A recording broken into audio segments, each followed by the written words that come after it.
entering an office with preparation will already make you successful in that career that you're aspiring to become excellent at.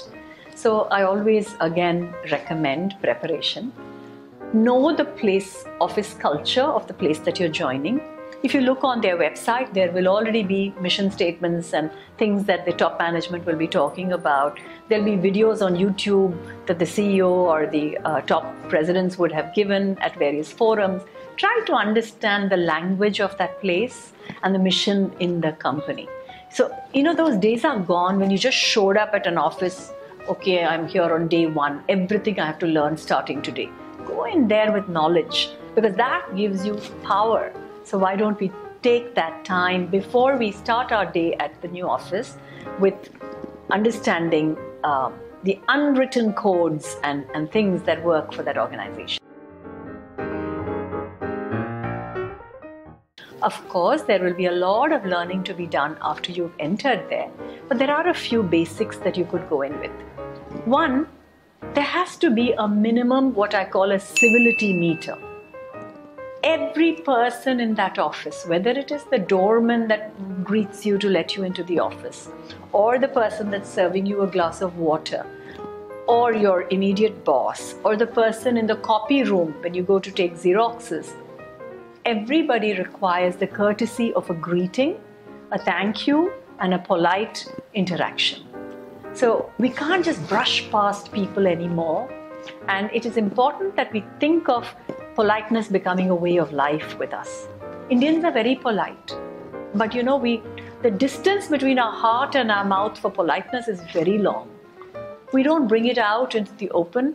We mean well, but we'll say something like, just pass me that pen. And now just pass me that pen for most other cultures would be rude, because it's missing the word please. You have to actually learn to say, please pass me that pen. It seems like a simple thing and not required, but I can tell you from my own experience, it can really take you on a jet into success. The other thing that we should go in there into the office for office protocol is to answer all the gadgets and devices that we now use in our day-to-day work, to be able to answer it in a polite but also quietly efficient way. When I say polite, what I mean is a cell phone rings, your landline on the desk or your intercom is buzzing, there is an email that just pinged into your station, and you have to meet a client who's coming to see you. How do you reprioritize these 4 things that are coming at you? It's going to happen. So you might as well figure out which one gets what attention. The second thing to do is be quiet about it. When you're on a cell phone, if you are in an open bay work area, which is very often the case these days in companies, instead of raising your voice higher and higher, raise your body and leave the room, so that your voice can be not a source of distraction to everybody else who's trying to get a job done. There is a tendency when we are excited to be loud. So can we just take the time to move away to some private spaces where we can have those conversations? The other is an email. If an email is coming to you, then how do you answer it? Office protocol requires that you answer every part of the email.